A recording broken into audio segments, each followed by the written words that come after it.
سورۃ الاعراف آیت نمبر 11 سے۔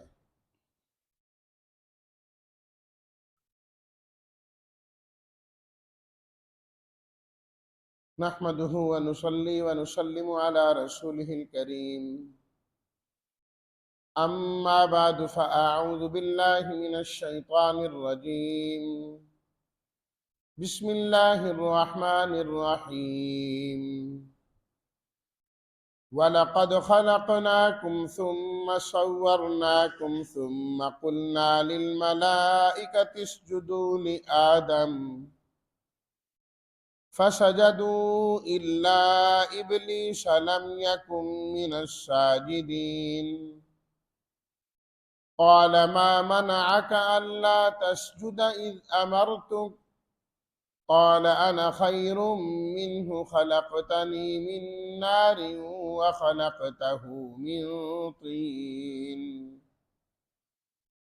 قال فاهبط منها فما يكون لك أن تتكبر فيها فاخرج إنك من الصاغرين قال أنظرني إلى يوم يبعثون قال إنك من المنظرين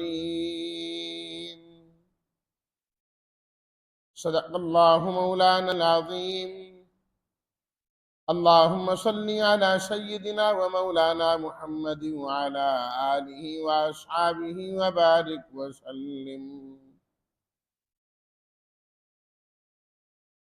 خلقنا پیدا کیا ہم نے، کم تمہیں، صورنا صورتیں بنائی ہم نے، شکلیں بنائی ہم نے تمہاری، اسجدو سجدہ کرو تم لآدم حضرت آدم کو، لم یکن نہیں ہوا وہ، من الساجدین سجدہ کرنے والوں میں سے، ما منعکا، ما کس چیز نے، منع روکا تجھے، خلقتنی من نار، نار آگ کو کہتے، من طین، طین مٹی، فاہبط اتر جا تو، تتکبر تکبر کرنا، بڑائی اختیار کرنا، الصاغرین ذلیل، صغر ویسے چھوٹی عمر والا، چھوٹا ہونا، تو ذلیل ہونے کے معنی میں استعمال ہوتا ہے۔ انذرنی مجھے مہلت دیجئے، انذر مہلت دیجئے، یبعثون دوبارہ اٹھائے جائیں، منظرین مہلت دیے گئے۔ ترجمہ، اور البتہ تحقیق ہم نے تمہیں پیدا کیا، پھر ہم نے تمہاری صورتیں بنائیں، پھر ہم نے فرشتوں سے کہا کہ سجدہ کرو حضرت آدم کو، پس انہوں نے سجدہ کیا سوائے ابلیس کے، سجدہ کرنے والوں میں سے نہ ہوا۔ قال ما منعک، اللہ تعالیٰ نے فرمایا تجھے کس چیز نے روکا کہ تو نے سجدہ نہیں کیا مجھے جبکہ میں نے تجھے حکم دیا تھا۔ کہنے لگا میں بہتر ہوں ان سے، آپ نے مجھے آگ سے پیدا کیا اور ان کو مٹی سے پیدا کیا ہے۔ اللہ نے فرمایا فاہبط منہا، اتر جا یہاں سے، فما یکون لک ان تتکبر فیہا، کوئی گنجائش نہیں ہے تیرے لیے کہ تو یہاں رہ کر تکبر کرے، نکل جا بے شک تو ذلیلوں میں سے ہے۔ کہنے لگا کہ مجھے مہلت دیجیے اس دن تک جب لوگ دوبارہ اٹھائے جائیں گے۔ اللہ تعالیٰ نے فرمایا بے شک تجھے مہلت دی گئی ہے، تو انہی میں ہے جن کو مہلت دی گئی۔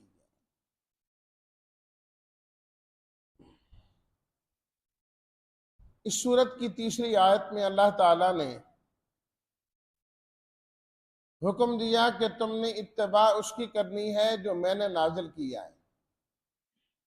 وَلَا تَتَّبِعُوا مِن دُونِهِ أَوْلِيَاءَ، میرے علاوہ اوروں کو دوست، مددگار، حمایتی نہیں بنانا۔ وہ دوست، حمایتی اور مددگار کون ہو سکتے ہیں؟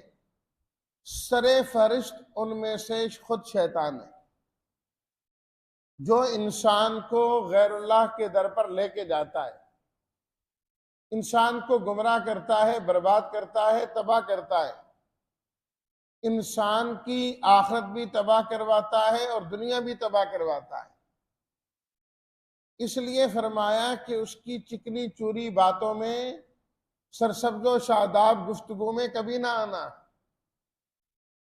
اس نے ایسی ایسی خوبصورت لگی لپٹی باتیں کرنی ہے کہ تم اس کے چنگل میں پھنس جاؤ گے، اس کی جال میں آ جاؤ گے۔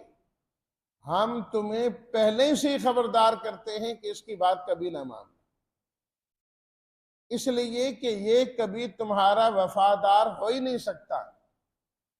وہ کیا تمہارے ساتھ وفاداری نبھائے گا جس نے تمہارے باپ حضرت آدم علیہ الصلوۃ والتسلیمات کے ساتھ دشمنی کی؟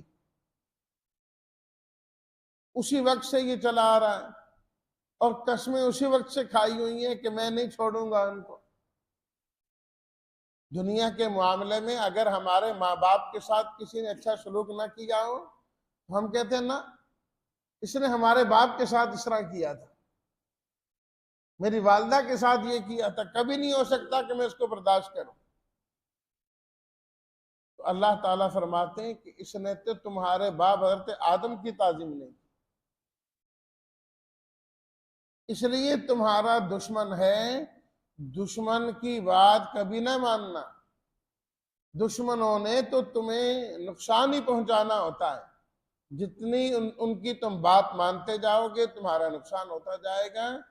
اللہ کی بات مانو، جتنا اللہ کی بات مانتے چلے جاؤ گے اتنے سرخرو ہوتے چلے جاؤ گے، اتنے پریشانیوں سے نکلنا شروع ہو جاؤ گے۔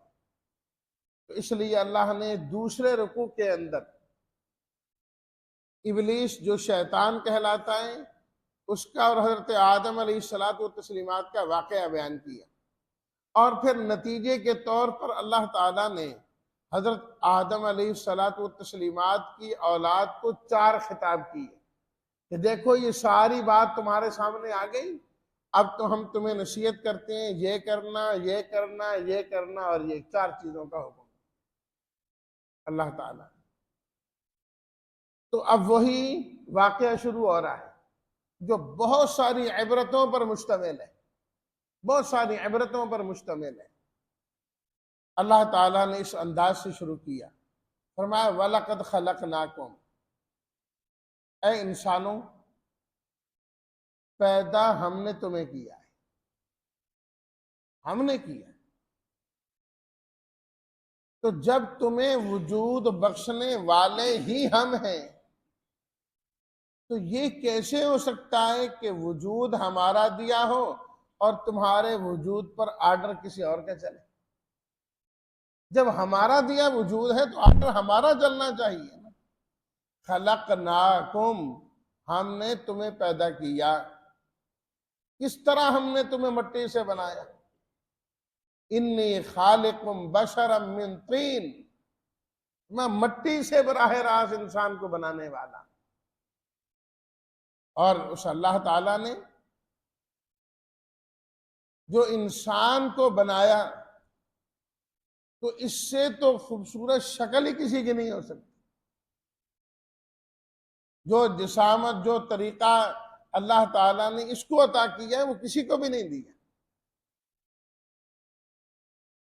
وَلَقَدْ خَلَقْنَاكُمْ، اس لیے ساتھ فرما دیا ثُمَّ صَوَّرْنَاكُمْ، تمہارے جسم کا ایک ایک عضو ہم نے بنایا، خاص طور پر تمہاری یہ شکلیں بھی ہم نے بنائی،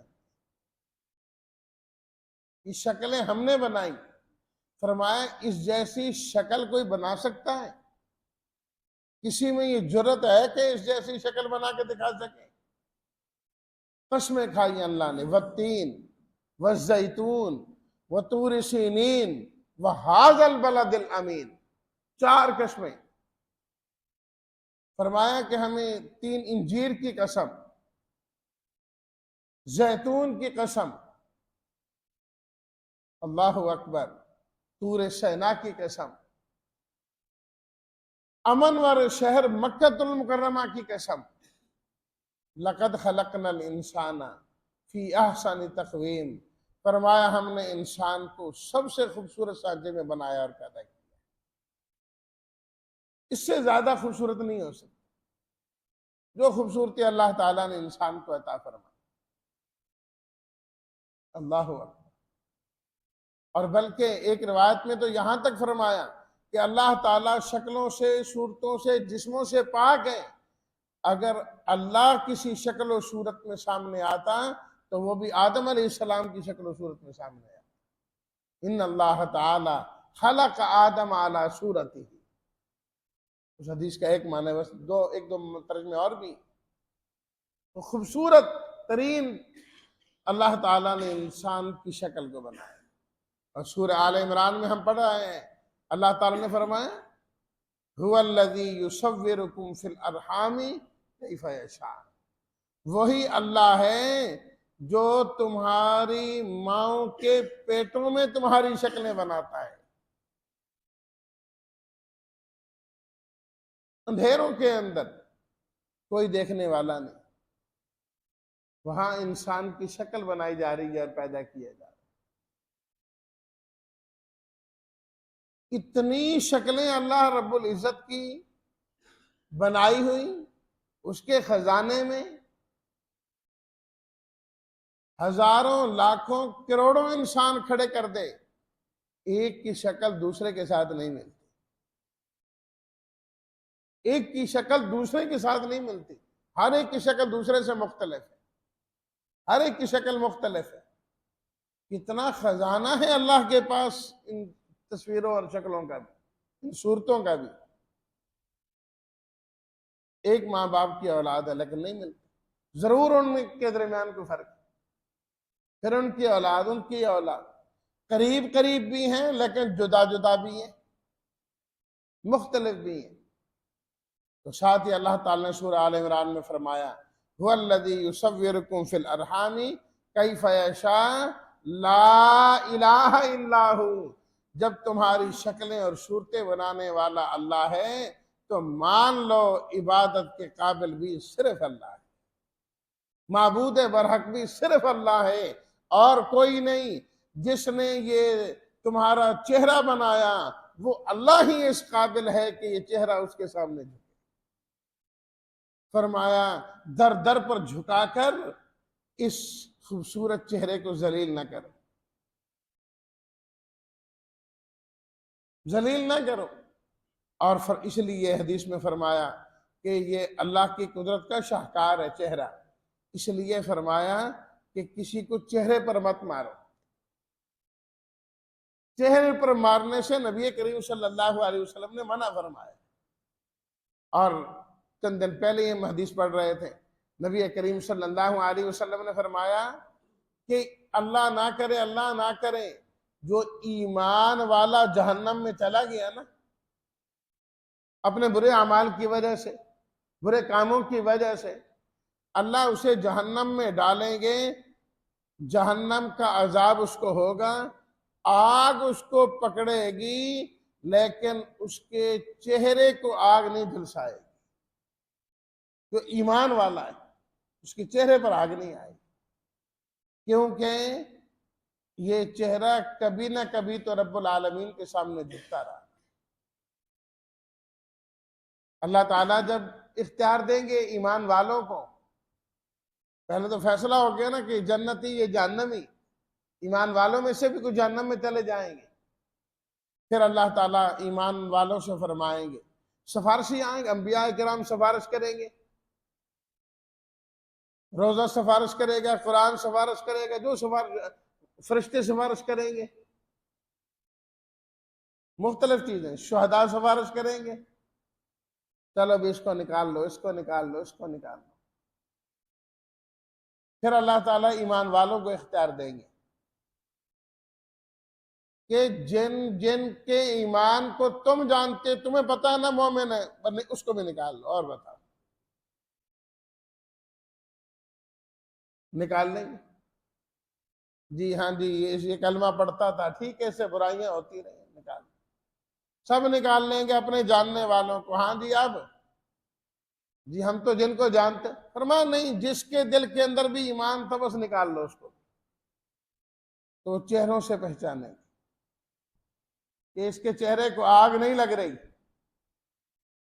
جلایا نہیں جا رہا ہے اس کو، اس کا مطلب ہے ایمان والا ہے، یہ ایمان والا ہے، تو وہ اس کو بھی جہنم سے نکل کر وہ بھی جنت کے اندر چلا جائے۔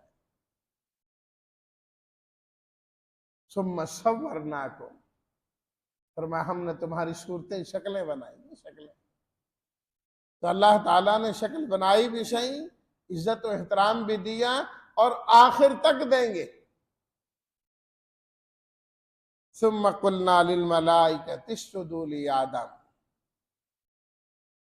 جب اللہ تعالیٰ نے آدم علیہ الصلوۃ والتسلیمات کو پیدا کرنے کا ارادہ کیا تو اللہ کے فرشتے اور یہ پہلے ہی موجود تھے، تو چونکہ اللہ تعالیٰ نے آنے والی اس مخلوق کو پہلی تمام مخلوقات پر عزت دینی تھی، ان کا مقام و مرتبہ بلند کرنا تھا، اللہ تعالیٰ نے انسان کو بنانے سے پہلے ہی فرشتوں کے سامنے اس چیز کا اعلان کیا، انی جاعل فی الارض خلیفہ، فرشتوں سن لو، اب میں زمین کے اندر ایک اپنا نائب اور اپنا جانشین بنانے لگا۔ پہلے آمد سے پہلے ہی اللہ تعالیٰ نے اس چیز کا اعلان کیا۔ انسان کو اللہ نے کتنی شرافت دی، یہ تو اپنی شرافت اور عزت کو خود گنوائے بیٹھا ہے، در در پہ جھکا کے اس عزت کو ختم کر رہا ہے۔ اللہ نے تو انسان کو بڑی شان عطا کی، اللہ اکبر۔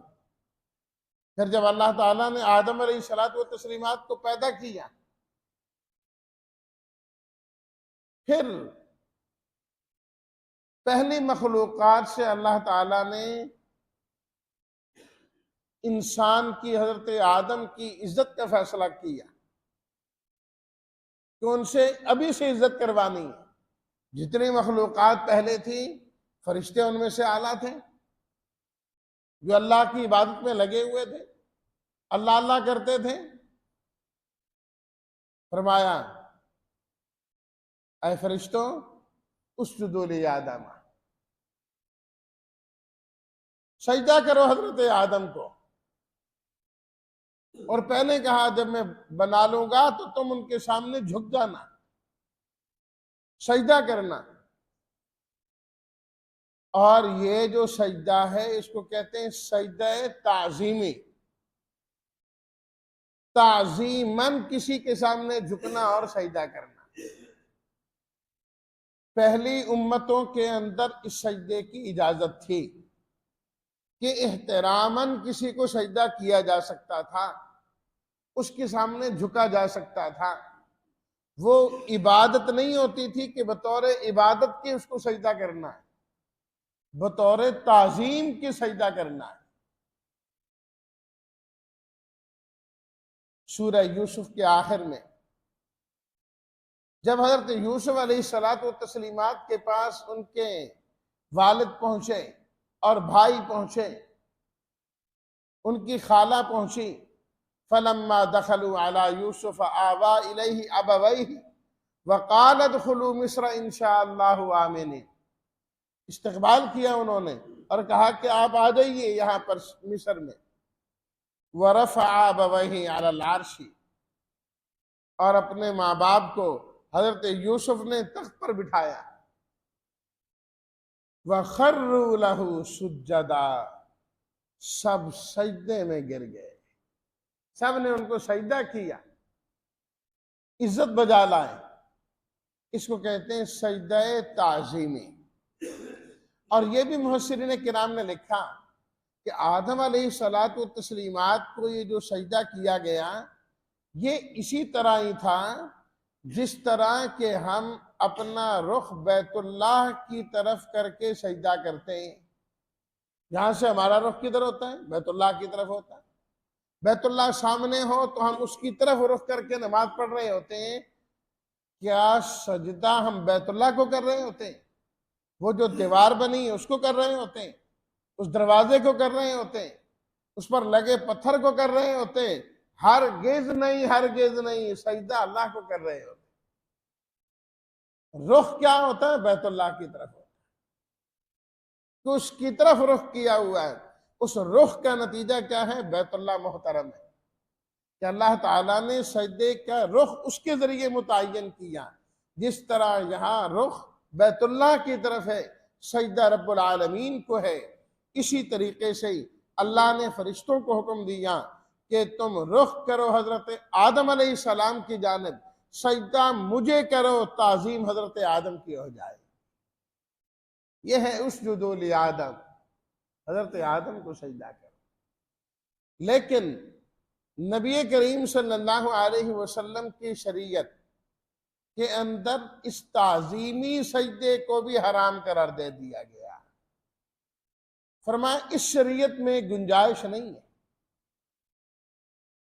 یہ امت چونکہ قیامت تک چلنی ہے، شریعت قیامت تک چلنی ہے، ہر طرح کے لوگ آنے، اور نبی کریم صلی اللہ علیہ وسلم کے بعد نبی آنا کوئی نہیں. آپ آخری نبی ہیں، خاتم النبیین ہیں. تمام ایسے چور راستے جن سے شرک آ سکتا تھا، اللہ تعالیٰ نے اور نبی کریم صلی اللہ علیہ وسلم نے ان تمام راستوں کو اور سوراخوں کو بند کر دیا کہ میری امت میں شرک جیسی چیز آ ہی نہ سکے. اجازت مانگی صحابہ کرام نے کہ ہم جاتے ہیں شاہان اعظم کو دیکھتے ہیں، ان کے ماننے والے، ان کی عوام ان کے سامنے سجدہ کرتے ہیں، ان کے سامنے جھکا کرتے ہیں. ہم بھی چاہتے ہیں کہ ہم اس طریقے سے کریں. آپ علیہ الصلاۃ والتسلیمات نے فرمایا اس کی اجازت نہیں، منع فرمایا آپ علیہ الصلاۃ والتسلیمات. اور دعائیں کی نبی کریم صلی اللہ علیہ وسلم نے، اللہم لا تجعل قبری وثنا یعبد، اے اللہ میری قبر کو بھی اس طرح نہ بنانا کہ لوگ آ کر میری قبر کے اوپر عبادت کرے اور اس کو جو ہے نا عبادت کی جگہ بنائیں، سجدے کی جگہ بنائیں. یا اللہ اس طرح نہ ہو. اللہ اکبر. علامہ ابن قیم رحمۃ اللہ علیہ نے بڑی خوبصورت بات کی. فرمایا فَأَجَابَ اللَّهُ دُعَاءَهُ وَأَحَاطَهُ بِثَلَاثِ جُدْرَانِ.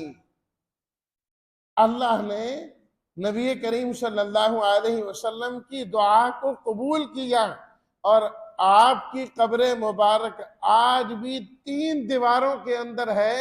کوئی قبر کو سجدہ کرنا چاہے تو وہ کر ہی نہیں سکتا، ہو ہی نہیں سکتا.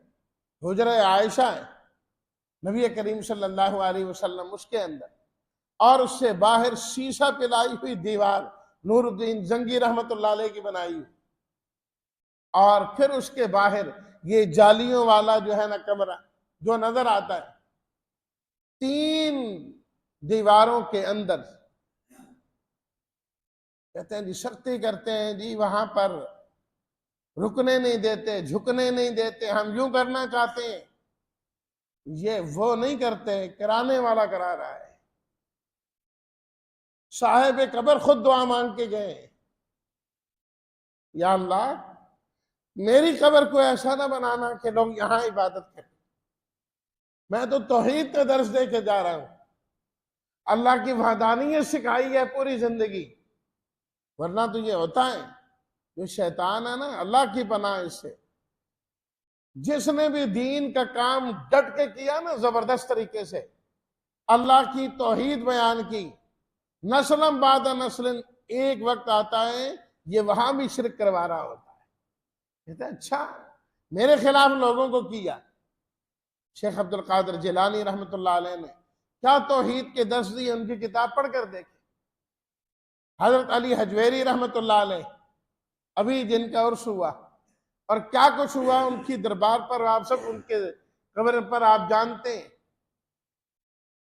لیکن انہوں نے خود کیا توحید کے درس دی؟ کیا یہ ان کی تعلیمات تھیں جو ہو رہی ہیں؟ ہرگز نہیں۔ لیکن وہ سمجھتے ہیں کہ شاید ہم محبت کر رہے ہیں، تو یہ ریلے میلے ٹھیلے سب ہوتے ہیں، لیکن آپ علیہ الصلوۃ والتسلیمات کی دعا کی برکت یہ وہاں نہیں ہوتا، اور یہ انشاءاللہ قیامت تک نہیں ہوگا۔ اللہ تعالیٰ کی جانب سے حفاظت کی جاتی ہے اور ایسے بندے متعین کیے جاتے ہیں کہ وہاں پر جب حاضری دے کر لوگ نکل کر دعا مانگنا چاہیں اس کی طرف رخ کر کے، تو وہاں کھڑے ہوئے کہتے ہیں نہیں بھئی اللہ سے مانگو قبلے کی طرف ہوں کر، اللہ سے مانگنا ادھر نہیں۔ یہ سب نبی کریم صلی اللہ علیہ وسلم کی دعا کا نتیجہ ہے۔ جو آپ علیہ الصلوۃ والتسلیمات نے دعا مانگی، وقت زیادہ ہو گیا، اسی پر مکمل کرتے ہیں۔ اللہ تعالی ہم سب کو بھی کامل توحید نصیب فرمائے اور ہمیشہ اپنی عبادت کرنے کی توفیق عطا فرمائے۔ وآخر دعوانا ان الحمد للہ رب العالمین۔